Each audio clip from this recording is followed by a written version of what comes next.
بسم اللہ الرحمن الرحیم۔ محترم عزیز و دوستو، السلام علیکم۔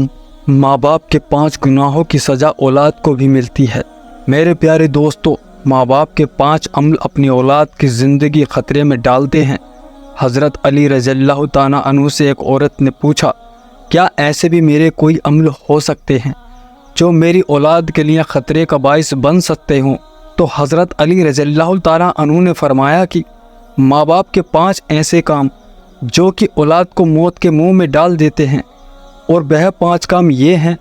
ایک دفعہ حضرت علی رضی اللہ تعالیٰ عنہ جو اپنے حجرے میں موجود تھے کہ ایک بوڑھی عورت آئی اور عرض کرنے لگی، اے امیر المومن، میری 2 ہی اولاد ہیں، ایک بیٹا اور دوسری بیٹی ہے، دونوں ہی نافرمان ہیں اور وہ دونوں اکثر بیمار رہتے ہیں۔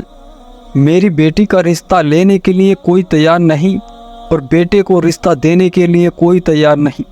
میں ایسا کون سا عمل کروں جس سے ان کی زندگی میں برکت آئے اور وہ عمل انہیں نفع دے اور وہ میری نافرمانی بھی نہ کرے اور صحت یاب بھی ہو جائیں؟ میں ایسے کون سا کام کروں کیونکہ وہ دونوں نافرمان ہیں، میرا کہا نہیں مانتے، میرا بیٹا شراب پیتا ہے اور دیگر گناہ بھی کرتا ہے، وہ دونوں دین اسلام کے مطابق زندگی نہیں گزارتے۔ اے امیر المومن، مجھے ایسا کوئی عمل بتائیں جس سے وہ دونوں راہ راست پر آ جائیں، دونوں کے رشتے بھی ہو جائیں، وہ فرما بردار بن جائیں اور دونوں صحت مند بھی ہو جائیں۔ حضرت علی رضی اللہ تعالیٰ عنہ نے اس عورت سے فرمایا کہ ماں باپ کے 5 ایسے گناہ جن کی سزا اولاد کو بھی ملتی ہے، وہ 5 عمل یہ ہیں جس سے اولاد کا تعلق جڑا ہوتا ہے۔ حضرت علی رضی اللہ تعالیٰ عنہ نے فرمایا، اگر ماں باپ یہ عمل کرتے ہیں تو ان کے عملوں کی وجہ سے اولاد بھی اس جرم میں شریک کر دی جاتی ہے۔ اس خاتون نے پوچھا، وہ 5 عمل کون سے ہیں؟ حضرت علی رضی اللہ تعالیٰ عنہ نے فرمایا، وہ 5 کام یہ ہیں۔ نمبر 1، جس گھر میں والدین قرآن مجید کو سمجھنے کے باوجود ان کی تلاوت نہ کرے تو ایسے والدین تو اللہ کے عذاب میں مستحق ہوتے ہی ہیں، لیکن ان کی سزا ان کی اولاد کو بھی ملتی ہے۔ ایسے والدین کی اولاد نافرمان بے حیا ہو جاتی ہے، اور اپنے گھروں میں دیکھیں کہ قرآن مجید جو کہ اللہ تعالیٰ کی آخری کتاب ہے اور حضرت محمد مصطفیٰ صلی اللہ علیہ وسلم پر نازل ہوئی ہو، جو کہ قیامت تک کے مسلمانوں کے لیے ہدایت کا سبب ہے، لیکن افسوس ہے کہ صرف رمضان میں قرآن پڑھتے ہیں یا پھر جب کوئی فوت ہو جائے۔ قرآن مجید ہمارے گھروں میں موجود ہوتا ہے اور اس پر دھول جم جاتی ہے، مگر ہم اسے کھول کر پڑھنے کی کوشش نہیں کرتے۔ ہمیں چاہیے کہ اس مقدس کتاب کی تلاوت کرے تاکہ ہمارے گھروں میں اللہ رحمت اور برکت نازل فرماتا رہے۔ جو ماں باپ قرآن کو سمجھنے کے باوجود نہیں پڑھتے، ان کی اولادیں بے حیا اور تنگ دست ہو جاتی ہیں۔ نمبر 2، امیر المومن حضرت علی رضی اللہ تعالیٰ عنہ نے فرمایا، جس گھر میں ماں باپ روزانہ لڑتے ہیں اور ایک دوسرے کو گالیاں دیتے ہیں، جہاں گالی دی جاتی ہے وہاں شیطان ڈیرے ڈالتے ہیں، فرشتے نہیں، اور شیطان ان کو ہر وقت بھڑکاتے رہتے ہیں۔ آپ خود سوچیں کہ جس گھر میں ہر وقت شیطان کا بشیرہ ہو، فرشتے وہاں نہ آئے، ایسا گھر تو ویران ہی ہوگا۔ حضور نبی کریم صلی اللہ علیہ وسلم کا فرمان ہے، ایک دوسرے کو گالیاں دینا اسلام میں حرام ہے۔ والدین کو دیکھ کر اولاد جوان ہوتی ہے، جیسا طرز والدین کا ہوگا اولاد بھی ویسا ہی ہوگی۔ جن بچوں نے ساری عمر اپنے والدین کو لڑائی جھگڑا کرتے گالیاں دیتے دیکھا، تو ایسی اولاد سے والدین کیسے توقع رکھ سکتے ہیں کہ ان کی اولاد فرما بردار ہوگی؟ اس لیے حضرت علی رضی اللہ تعالیٰ عنہ نے فرمایا کہ ماں باپ کو چاہیے کہ دین اسلام کے جو بات چیت کے طریقے ہیں ان پر عمل کرے تاکہ ان کی اولاد کی تربیت درست طریقے سے ہو۔ اس طرح آپ کی اولاد نافرمان اور بے حیا نہیں ہوگی۔ اپنے گھروں میں نیکی کی باتیں پھیلائیں، اپنی اولادوں کو نیکی کا درس دے، اپنی بیٹیوں کو حضرت فاطمہ رضی اللہ تعالیٰ عنہ، حضرت عائشہ صدیقی رضی اللہ تعالیٰ عنہ کے واقعات بتایا کریں اور ان کے طرز زندگی کے مطابق بتایا کریں تاکہ ہماری بیٹیاں بے حیا اور بے پردہ نہ ہو۔ نمبر 3، حضرت علی رضی اللہ تعالیٰ عنہ فرماتے ہیں کہ ماں باپ کے بے پردگی کی وجہ سے ان کی اولادیں پر بیماریوں کا حملہ ہوتا ہے۔ حدیث صحیح بخاری میں حضرت ابو ہریرہ رضی اللہ تعالیٰ عنہ سے روایت ہے کہ نبی کریم صلی اللہ علیہ وسلم نے فرمایا کہ پردہ عورت پر واجب ہے جبکہ بے پردہ عورت پر جہنم واجب ہے۔ جس گھر میں بے پردہ، بے حیائی، بے پردگی ہوتی ہے تو اللہ کے فرشتے ایسے گھروں میں رہنے والوں کے لیے بد دعائیں کرتے ہیں اور شیطان ایسے گھروں میں اپنا بسیرا بنا لیتے ہیں۔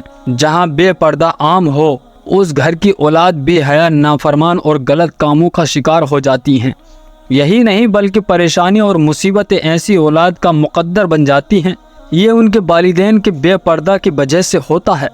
جس گھر میں بے حیائی ہوتی ہے وہاں اللہ کی برکتیں، رحمتیں نہیں ہوتی۔ ایسے میں ماں باپ کی اولاد فتنوں اور بلا سے محفوظ نہیں رہ سکے گی، کیونکہ اللہ کے فرشتے جو کہ ان فتنوں کو روکتے ہیں وہ تو اس گھر میں چلے جاتے ہیں۔ ایسے ہی اولاد ماں باپ کی نافرمانی کرتی ہے اور ہمیشہ پریشانی میں مبتلا رہتی ہے۔ ماں باپ کو چاہیے کہ وہ پردے کا خاص خیال رکھے تاکہ ان کی اولاد بھی ان کے پیروی کرے۔ آپ نے مشاہدہ کیا ہوگا کہ آپ کے ارد گرد جو ماں باپ پردے کا خیال نہیں رکھتے تو ان کی باتیں زبان زدے عام ہوتی ہیں۔ اکثر عورتیں کہتی ہوئی دکھائی دیتی ہیں کہ پردہ دل کا ہونا چاہیے، تو ایسی عورتوں کو اللہ کے عذاب سے ڈرنا چاہیے کہ کیا ان کا دل حضرت فاطمہ رضی اللہ تعالیٰ عنہ اور حضرت عائشہ صدیقہ رضی اللہ تعالیٰ عنہ کے دل سے زیادہ پاک ہے؟ اگر ان کے لیے پردہ کا حکم ہوا تھا تو آج کی خواتین اپنے آپ کو کس جگہ پر دیکھتی ہے؟ اپنی بیٹیوں کو حضرت فاطمہ رضی اللہ تعالیٰ عنہ کے واقعات بتائیں۔ دوستو، یہ یہودی کی چال ہے کہ مسلمان معاشرے میں بے حیائی عام ہو، لہٰذا اس دور میں جتنا ہو سکے اپنی اولاد کو صحابہ اکرام اور اہل بیت کی زندگیوں کے مطابق بتائیں۔ نمبر 4، حضرت علی رضی اللہ تعالیٰ عنہ نے فرمایا کہ والدین جو کہ کسی دوسرے کی اولاد کے بارے میں برا سوچتے ہیں انہیں دیکھنا چاہیے کہ اگر وہ دوسرے کے بارے میں برا سوچیں گے تو ان کی اولاد بھی اس برے عمل سے بچ نہ پائے گی۔ اللہ تعالیٰ ان کی اولاد کے لیے برا کرتا ہے کیونکہ اللہ تعالیٰ بڑا رحمان ہے۔ اللہ تعالیٰ 70 ماہ سے زیادہ اپنے بندوں سے محبت کرتا ہے۔ اگر تم کسی کی اولاد کو پریشانی میں ڈالو گے تو اللہ تعالیٰ وہی نظریہ تمہاری اولادوں پر مسلط فرما دیتے، کیونکہ جیسا کرو گے ویسا بھرو گے۔ جیسا تم دوسروں کی اولاد کے متعلق سوچتے ہو اللہ تعالیٰ وہی نظریہ دوسروں کے ذہن میں تمہاری اولادوں کے متعلق بنا دیتا ہے۔ اس لیے دوسروں کی بیٹیوں کو اپنی بیٹیاں سمجھو، ہر بہن کو اپنی بہن سمجھو تاکہ تمہاری عزتیں بھی محفوظ رہ سکے۔ نمبر 5، حضرت علی رضی اللہ تعالیٰ عنہ نے فرمایا جو ماں باپ اپنے گھر میں حلال حرام کا فرق نہیں کرتے، حرام وہ نہیں کہ حرام جانور کا گوشت کھا لیا یا کوئی حرام چیز کھا لیا تو قطعی حرام ہے، حرام وہ جو حلال کو حرام کر کے کھایا جاتا ہے، کسی کو دھوکہ دے کر اس کا حق کھا لیا جائے یا کسی غریب مسکین کا حق کھا لیا جائے تو وہ بھی حرام ہے۔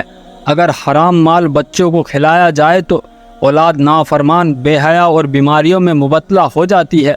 آج کل یہ بیماری ہمارے معاشرے میں عام ہو گئی ہے کہ حرام کھانے والے اسے حلال سمجھ کر کھا رہے ہیں۔